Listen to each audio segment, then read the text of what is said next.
Hey folks, the PvP Strike Team here. In this section, we'll be covering the changes to PvP specific tuning for weapon types, exotic weapons, abilities, and special ammo generation. Okay, let's read what this says. Our base Crucible sandbox currently faces a number of issues. A lot of issues. What we'll talk about here today represents a large macro pass designed to begin to address several of these concerns. It will be followed by additional micro tuning in the future. The symptoms of these issues affect players across the skill spectrum, from 2,000-hour veterans to new lights. So it's important that we begin to address them as best as we can. Let's identify our goals, what the symptoms are in terms of how our gameplay is affected, and we can discuss the root causes and the corresponding changes. These are these goals. This is the Strike Team's goals for PvP. Help players to more clearly understand the sequence of events that led to their death, so that they can more easily learn how to improve. After the weapon sandbox, to account for the increased average skill of our player base by reducing the amount of high reward, low risk options. Oh, okay. Encourage primary weapon mastery to be an aspirational pursuit to players. Okay. That's okay. This is a lot. So we increase the prevalence and strength of our sandbox elements. The ability to clearly understand what's happening from a target's perspective has suffered. It is increasingly common to be defeated instantly, and often so many different things are happening that it's nearly impossible to determine the sequence of events that killed you. I hope they're not messing with the time to kill. When a defeated player has difficulty recognizing and reacting to how they were defeated, it creates a situation where it feels like there was nothing they could have done, making it hard to learn what to do better next time. It also places a strong focus on being the one to deliver as many of these types of unreadable kills as possible. While utilizing build crafting to avoid becoming the recipient, the sandbox elements that do not benefit either of those paths fall out of our favor. Additionally, while the average skill of our players has crept up over the years, the weapons sandbox has not grown alongside. For example, a much higher percentage of our players can hit optimal time to kill with SMGs, peak shoot with hand cannons, or blints. Dude, tell me you're they definitely have someone older that is doing the PvP changes. No one uses the word blink. I haven't heard the word blink in years. That's not true. I heard someone say it, but they were definitely 47 with Wish Ender today than several years ago. You're definitely over the age of 35 if you use the word blink, 100%. In large part, it's because a certain amount of forgiveness was baked into many primary weapons to allow more players to utilize them at their full potential. Right, but if good players use these things, then it just makes it worse. So the leniency allows players to make mistakes and still benefit from the full strength of the playstyle. That made sense when the average player's skill was lower, but not in the current ecosystem. A far larger number of players can take advantage of those benefits. This is manifesting itself in multiple places, but it's most noticeable with a significant compression of the skill gap at high levels of play. An additional byproduct is an increase in difficulty for new players finding their footing in a game where many veteran players have near mastery of these existing playstyles, which increases the friction of refreshing the pool of players in Crucible. Finally, at high levels of play, things like high body shot damage, generous aim assist, primary weapon flinch, and low critical hit requirements all contribute to the feeling that putting in the time to improve your skill with primary weapons is generally not worth the effort. I understand that. With many meta primary weapons hitting optimal or near optimal TTK is less representative of the mastery of the weapon. It's instead merely an expectation of standard play. Similarly, at the lower levels of play, players can still lose relatively quickly to an inaccurate opponent. Crazy! Which minimizes the time that they have to figure out the sandbox and learn, often making them feel like they are playing higher skill players than they really are. Okay, I see that. We have certain ability builds with either high uptime or high potency that we believe is healthy. What? I'm gonna read that again. Hold on. Maybe give me a second. I might have read that wrong. Okay. Take a second. We have certain ability builds with either high uptime or higher potency that we believe is healthy. Okay. To help keep those builds in check. We'll keep going. We provide a near constant availability of special ammo, which means there is always a surplus of one-shot kill weapons on the field. And to keep primary weapons competitive, we have made primary weapons highly lethal, fast killing, and in general also very forgiving. All that leads to a higher percentage of deaths in our sandbox, where from the target's perspective, it feels like there was nothing they could have done differently. Simply put, we have a risk versus reward problem. Over time, we push some of our sandbox elements to have high rewards with offsetting them with the risk of punishing suboptimal play.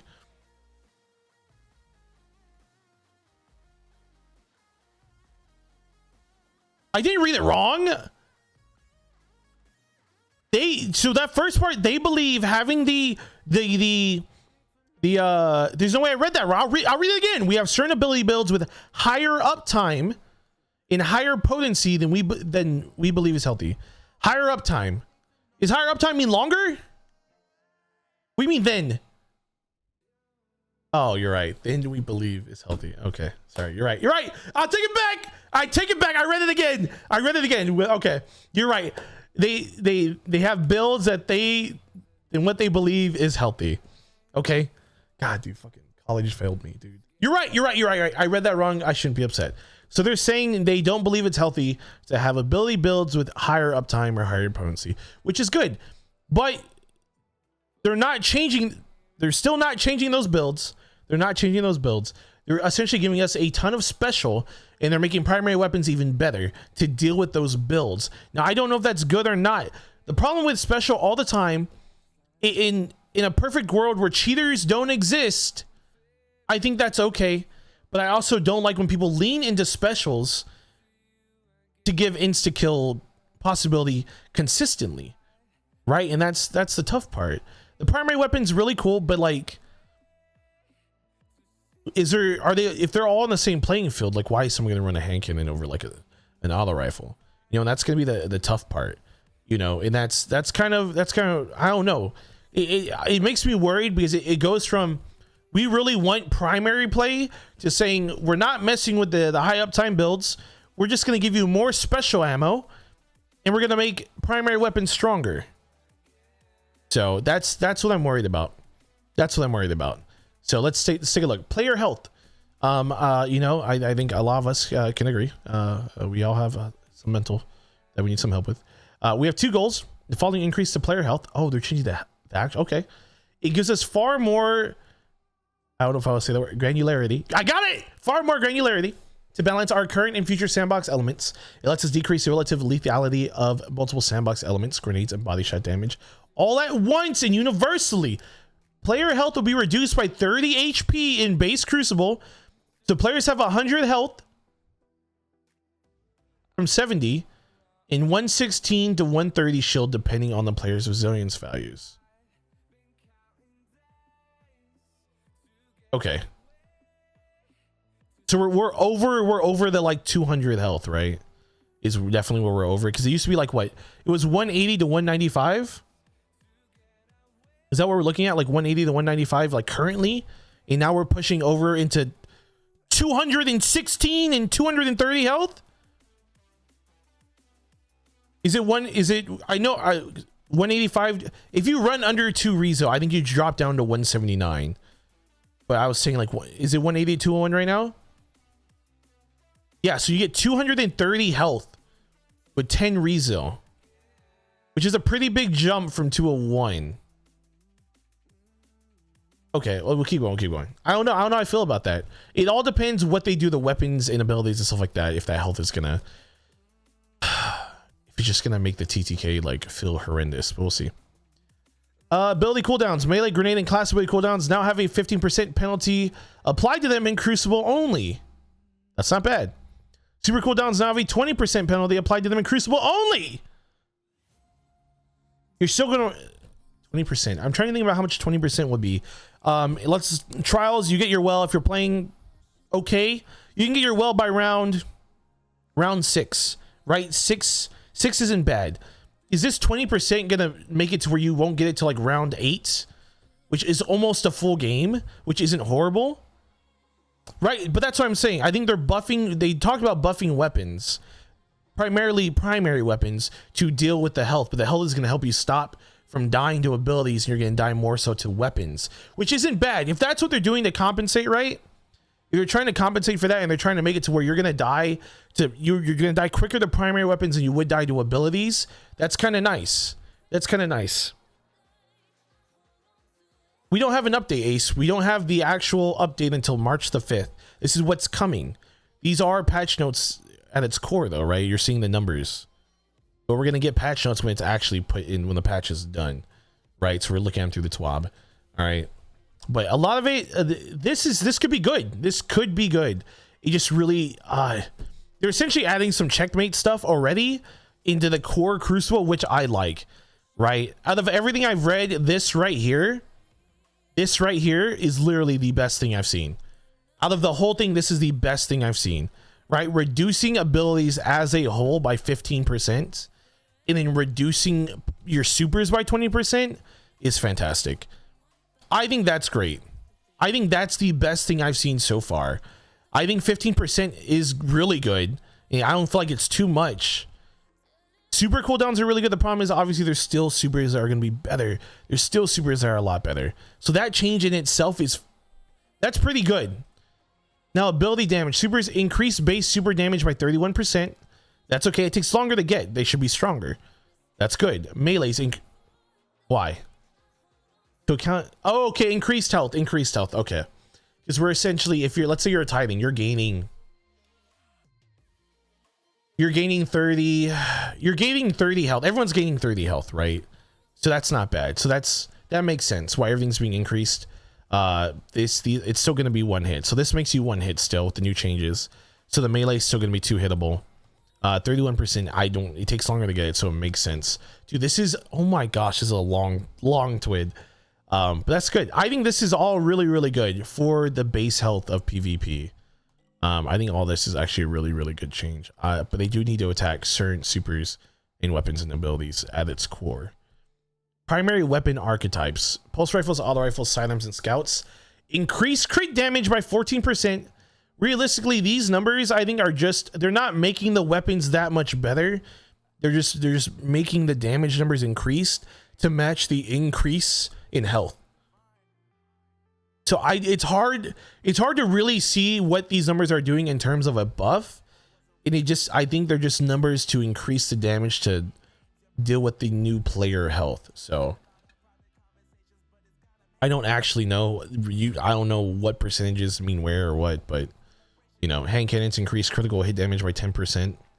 Reduce body shot damage. Oh, that's kind of nice. Reduce flinch dealt to players by projectile impact by 12.5%. So they reduce the flinch hand cannons cause. Are they reducing flinch as a whole? Some machine guns increase critical hit damage by 12.5%. Reduce body shot damage. I think target lock, but subbies are good. I think subbies should have stayed where they were, and regardless of health, left them where they were. I think they would have been okay. Or just give it like a 5%. I think 12's a lie. That's a lie. For crit damage, when it's hard to not hit a headshot anyways. I think that's weird. Reduce base damage by 15%, even with the health increase. That's good. You can't get double bow bodied. That's good. But can you still get one shot head? Can you get hit in the head with a bow and then body shotted? You can't. That's good. You can't get double bow bodies. It's fantastic. If it's a one hit head and one hit body, I still don't like that. That's okay though. But the double bow bodies are gone, which I think is fantastic. I think that's really, really good. Really, really good. Special ammo requisition. After a lengthy test in the Crucible labs, we're ready to move into special ammo. Okay.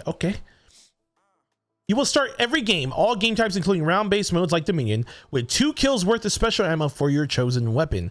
Instead of 2 kills worth of special ammo being granted every time you respawn, you will earn more ammo by filling a special ammo meter with points given for getting kills, assists, or playing OBJ. Getting 100. This is so good. I talked about special ammo bricks. If they didn't drop for kills, that's kind of amazing. Because I'm so happy ammo isn't dropping off of kills, that you earn your special ammo, which I think is fantastic. It even promotes double primary play even more for people who don't want to deal with that aspect. So you have both sides becoming viable, which I think is kind of amazing. So making that to where ammo bricks aren't dropping is really, really good. So base point values, kills give you 23, assists are 10, deaths are 10. So you're getting points on deaths anyway. So you have a chance to get special regardless. Capture zone is 14, and heavy ammo pool you get 8 on it as well. Elimination dominion point values, 38 for a kill, 16 for an assist, 16 on death, and 10 for heavy ammo. 3v3 respawn mode, survival, clash, and countdown rush, 26, 12, and 11. Rumble has 30. I don't know how many, you need 100 points, 100 points, right? That's not so bad. So Dominion, you get 3 kills, you got it. 2 kills and assist. You don't, right? No, you don't. You see, you need, whatever. I'm not doing the math. Countdown, I don't care about countdown. Okay. Kills from special ammo weapons and heavy ammo weapons do not grant any points towards special ammo meters. Good. Jumping off the map will subtract progress from the special ammo meter. Ammo is not dropped on death, and you will not lose a special you have earned when you are defeated or revived. Earned special ammo will carry over between rounds. Swapping from double primary weapons to a special ammo weapon will reset your special ammo meter progress. Okay, I think that's a pretty amazing change. I think that's a pretty amazing change. And you can't run like a subby and then swap to an auto rifle if you want to do double subbies, which is really good. That just means I can't go off the. I don't fall off the map that often. Okay, so I have to make sure I really don't now. Okay, you don't. No, you don't lose it. You don't lose it if you get revived. That was a bug, and they talked about that one. Special weapon archetypes to offset the increased health and brush and make up for the reduced uptime. Base damage of several ammo weapons. Trace rifles, shotguns, and fusion rifles increased by 20. Glaives increased by 20, and their melee increased by 16. Heavy weapon archetypes. Heavy grenade launchers reduce detonation damage by 5%. You won't get wall killed. Machine guns increase base damage by 20. Machine guns actually might be really good. You might be able to kill a whole team. Exotic weapons. Fighting line decreases damage versus players in Crucible by 20%. That's okay. That's good. That good change because we're getting the increased health and they're reducing the damage on the fighting line. That's amazing. That's fantastic. Devil's Ruin decreased charge beam damage against players by 15%. So you should not be one hit by a Devil's Ruin charge. Reduced flinch dealt to players by projectile impact by 17.5% by Crimson. That's really good. So now you can actually fight the Crimson back, especially against low sense controller players. Increased damage versus players in Crucible. That's a bad one. That's a bad one. They had 3 good ones. One really bad one. Forerunner is very good. Very good. They don't need an increased buff in PvP for Forerunner. It doesn't even need it. It could have done 5. A 5 would have been good.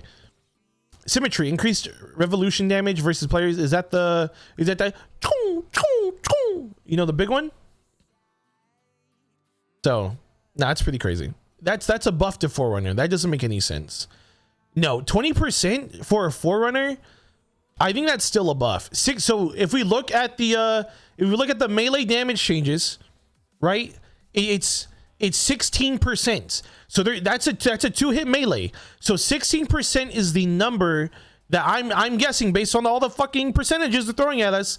16% is the number of what makes everything essentially what it is now. Right, so they buffed melees by 16%, which is matching the new health, which is going to make it a 2-tap. All right, melees are 2 taps. They're not 3 taps. Melees are 2 taps.